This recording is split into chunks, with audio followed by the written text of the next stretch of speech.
She is the number one player on the transfer portal list that's still not committed anywhere. Many people were shocked when she decided that she was out of Columbia and gave the double middle finger to Dawn Staley and said, I'm not doing this anymore. Talking about MiLaysia Fulwiley, the talented guard out of Columbia, South Carolina, who spent the first 2 years playing for the South Carolina Gamecocks, part of a national championship team, part of a second team that went to the national championship. But MiLaysia Fulwiley could not find a way to get her ass off of the bench and out of Dawn Staley's doghouse, because only in Dawn Staley's world does it make sense to have the two leading scorers on the team coming off the bench and have the most talented guard be a backup. But that's how it rolls with the world of Dawn Staley, which is the big concern I do have for the wonderful Tanaya Latson with her amazing skills and scoring ability, only to see her, God, I hope not, have the ball taken out of her hands. But MiLaysia Fulwiley has a decision to make. She got about 15 days. I think this thing ends on April 28th. The portal, is that when the portal wraps up? WNBA, I'm sorry, WNBA women's basketball portal deadline is, I'm sorry, no, shoot. It ends actually in a week, in 9 days, the 22nd. It ends the 22nd. So, wait, they can select schools after I'm sorry. They actually can. My bad. They can wait until later, but they have to have their name in the portal. So she doesn't have to do it in 9 days. My guess is she'll probably make a decision in the next week or so if she hasn't made one already. Everyone wants her. There's a number of options out there for her. Let's talk about what those options might be. And I'll give you my take on each potential destination. Welcome back, everyone, to another edition of Rudy's Rant, Her Game, Her Way Women's Basketball. Let's talk about this. This is facts over feelings. But here's just my feelings on this matter, and the facts that would back up where I think that she could end up. And there are some names being floated around there. I know I've given my opinion on schools that I think she should be considering that seem like they would make sense. But let's talk about that. If you have not subscribed to the channel, please be sure to hit that subscribe button right now and hit the bell so you get all the up-to-date content information. Not to mention, like the video and leave a comment. Let people know you are here. I appreciate you. Um, she leaves South Carolina, and now she has a decision to make. And I I put out some schools in my earlier videos where I thought would be a possibility. I thought Duke is a possibility. I thought North Carolina is a possibility. I thought NC State's a possibility. I do think Maryland's a possibility. Um, but there are schools that are out there. I mean, she was recruited by Miami. She was recruited by Florida. She was recruited by Louisville coming out of high school. Those apparently were her top four, along with the fact that she went to South Carolina. But with the tides and the world changing in women's basketball, there are options beyond those schools. And let's talk about those options to start off. Duke. Duke is a great option, in my opinion, because Kara Lawson is a guard coach. I've had people tell me, "Oh, she's just like Dawn Staley." I don't think Kara Lawson's just like Dawn Staley. I think Kara Lawson took a team that really is okay and got them to the Elite Eight. I mean, really within 4 points of playing in the Final Four. She's 44 years old. She went to oh yeah. She played for Tennessee, in college, and was a great player at the University of Tennessee. WNBA champion, All Star, multiple awards, two-time All American in college. Played how many years in the league? She played 12 years, 12, 13 years in the WNBA. And I think she's done a lot of good stuff at Duke so far. They are an option, in my opinion. They make a lot of sense close to home for MiLaysia Fulwiley. Um, but some people are thinking that's a crazy thought. I think that might be the best option. That's just my opinion. Then you look at North Carolina. North Carolina is right down the road from Duke. Typically has a good team, and again, close to home. Not really going to dig too deep into North Carolina, but they would be another option. NC State would be a really solid option. A team that's been to the Final Four in the last 2 years. a team that when they lose this time, they lost in the Sweet 16 um, to LSU. They lost to the Sweet 16 to LSU. But again, they are losing some players. They're losing Isaiah James. They're losing Sanaya Rivers. So there is a spot there for her to get a lot of playing time. This is about playing time, man. People got to get out this mindset of this is about winning a championship, man. Fuck that shit, man. Y'all value these damn rings way too damn much. I know everybody wants to win. I get that. Everybody wants to win, and your goal should always be to want to win. That should be your goal more than anything is winning. Winning trumps all, right? Yes, in theory. The reality is not everybody is going to win a championship. Only one team each year will win a championship. So at this time in your life, when it's a chance to maximize dollars, money, playing time, growth, development, you have to use this, your brain, and understand that, look, man, South Carolina's got talent, bro. UConn's got talent. Are you trying to be? Are you trying to make your name, or are you trying to just be a part of something?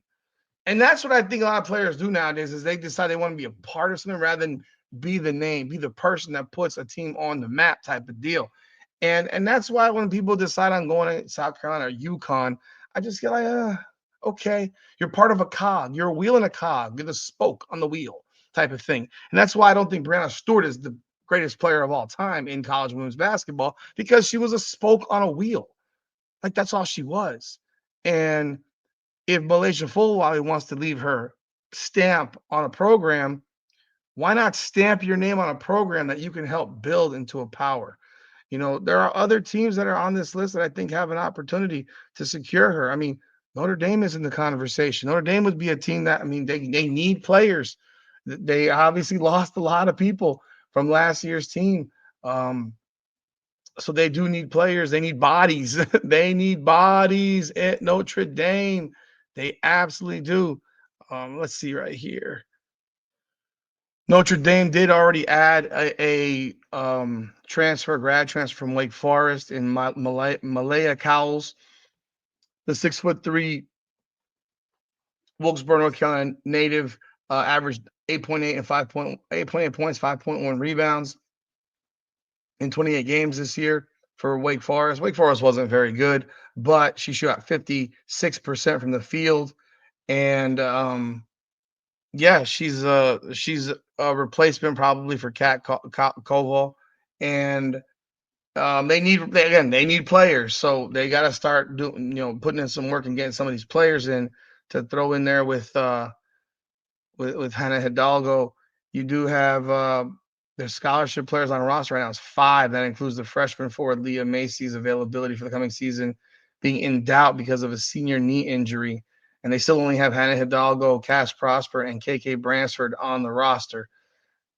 You have, pairing MiLaysia Fulwiley up with the likes of Hannah Hidalgo can make for an absolutely deadly backcourt, a very, very athletic and dynamic backcourt. I think what you would have in that situation is Hannah Hidalgo would be playing point, and MiLaysia Fulwiley would be off the ball on the 2. But they can be interchangeable because they can both handle the ball pretty well. Obviously, Hidalgo is a point guard at 5'6", but albeit a scoring point guard. Now, another potential landing spot for MiLaysia Fulwiley would be Tennessee. Tennessee is a team that had a really strong year, lost in the Sweet 16 to Texas, had a chance to win that damn game. Really did. I don't remember having them beat Texas. I think I had them. Yeah, I had them beating Texas. I thought they gave that game away, honestly. Tennessee is a team that is really not losing much when it comes to the portal. They lost Favor, Yodel, and Avery Strickland. Neither player was significant last year for the Lady Vols. And so they're not losing a lot. They do bring back 3 of their 5 leading scorers from last year's team. The leading scorer of the team was Talasia Cooper, and she's coming back, averaged almost 17 points a game. They bring back Z Spearman, who averaged 11.7, who's a post player. Bring back Ruby Whitehorn, who averaged 11.6. So they're bringing back a lot of players which bodes for having a strong squad, and that's something to be looked out for, honestly.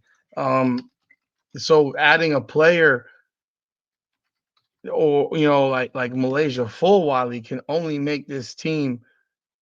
I mean, it can only make this team a lot better. You know what I mean? Um, let's see what else.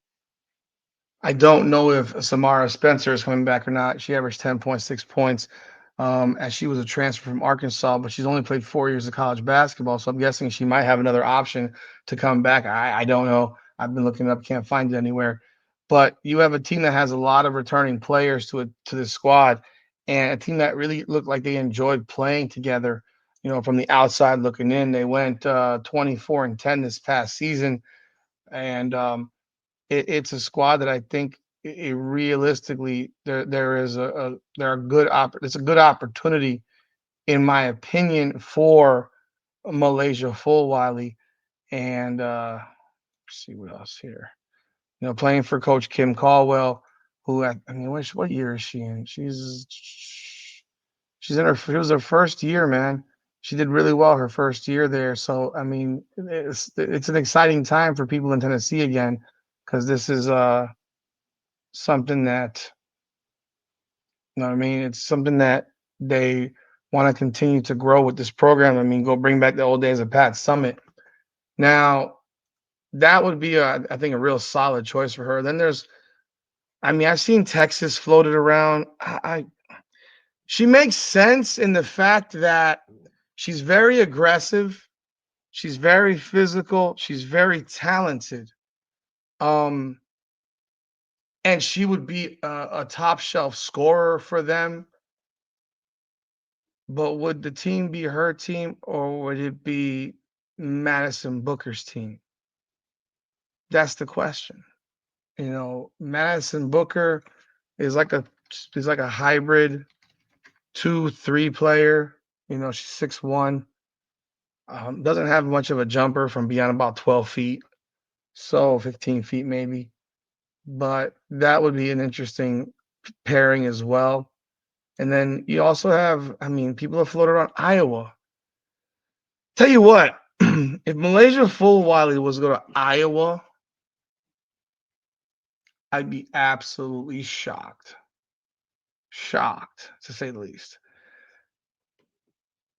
Iowa would make her a megastar. I mean, that's all there is to it. Iowa would make her an absolute megastar. And that's the thing I think that people are missing out on when it comes to the Caitlin Clark phenomena and the Caitlin Clark experience and the Caitlin Clark effect is that what she did there made Lucy Olson important. Like no one gave a shit about Lucy Olson when I think she was at Villanova or the school that she was before she got to Iowa. Nobody cared about her.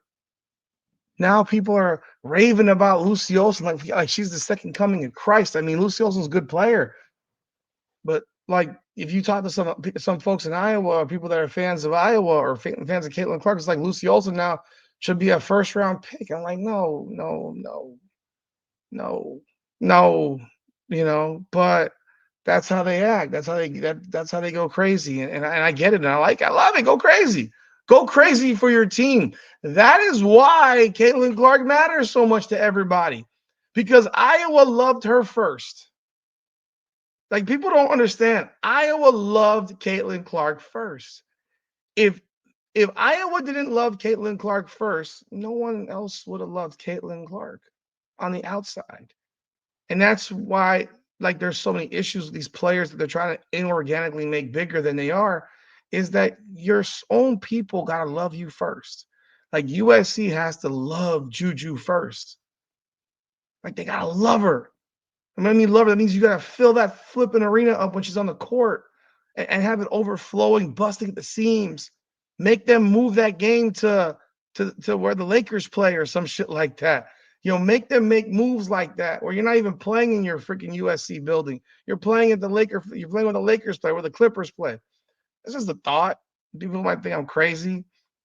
But man, Malaysia Fulwiley in Iowa, bro, They would make her they would make her freaking it'd be crazy at Iowa. Now does she fit? She would fit the old style of Iowa offense. She wouldn't fit this last year's style of offense that they had going on, that fucking whatever the hell that shit was. She would play very, very well in an up tempo offense if you hand her the ball and get out the way. Move, get out the way, get out the way, get out the way. It's like that's what it would have to be, in my opinion. So Iowa would be crazy. I don't think it's going to happen personally, you know, but I would tell you that that would be a bananas choice. Then, of course, there's still Louisville, Florida, and Miami. I'm a Miami guy. I don't think there's any chance of shit that she comes to Miami. But I got to tell you this: Miami has had some up and down years of women's basketball. Last year wasn't a very good year, but when you look at what they got this year, um, right now on their roster, they got Daniela Abis, Ani Adams. Let's see here. Let me see their statistics.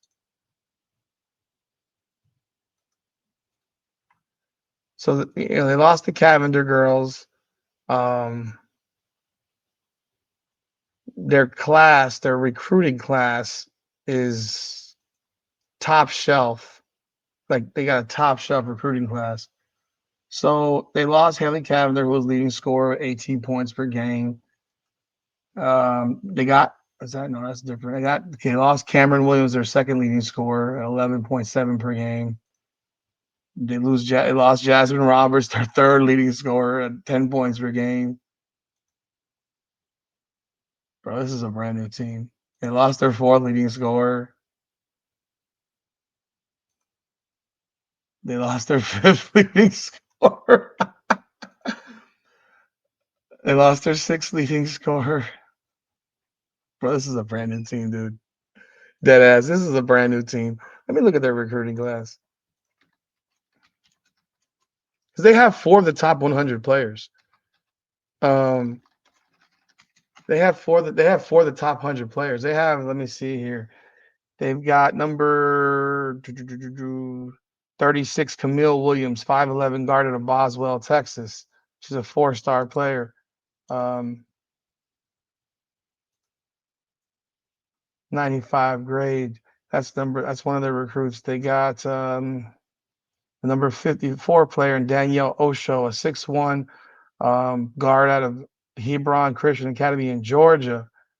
They got number 79 recruit Natalie Wetzel, Peters Township, PA, 6'3" forward. And then they got Meredith Tipner, a 5'9" guard at Noblesville High School in Indiana. So they got four of the top 100. This is going to be a young team. Obviously, with that youth, you're going to have mistakes. They're going to be active in the portal. They got 3, 6, 9. They got 11 players on their roster. They're going to be it's a pipe dream. And I'm sure she's not going to go there, but they would make space for her if they needed to. So yeah, I'll leave that alone. But if you ask me my prediction as to where she's going to go, I'm going to give you a prediction, and people are going to disagree with me more than likely, and probably won't happen because I honestly have no idea. But I think there are options with all of these schools. I think they're good options.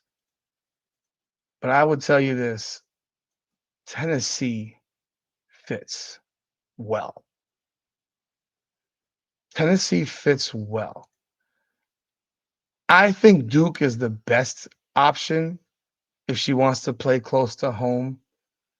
I think Duke, you're going to get some great coaching with Kara Lawson. You're going to be in the ACC. You're going to move out of the SEC. But Tennessee, I think, would be fun. So I'm going to say Duke or Tennessee. That's what I'm looking at. Duke or Tennessee, I think, is where she ends up. We'll see what happens. But you let me know your thoughts in the comments. Oh, I've heard Ole Miss, by the way. I've heard Ole Miss also with Cody McMahon and Caitlin Peterson. I don't see that happening. That I don't see happening. You can't put three scoring guards together like that. Someone's going to be left out of the fray and going to be losing out on opportunity. I don't think that happens, but you never know. It could. It very well could. I mean, this one, and this one's not going to happen. What if she decides she wanted to go to LSU? What if she decided that? What do you think? Let me know your thoughts in the comments.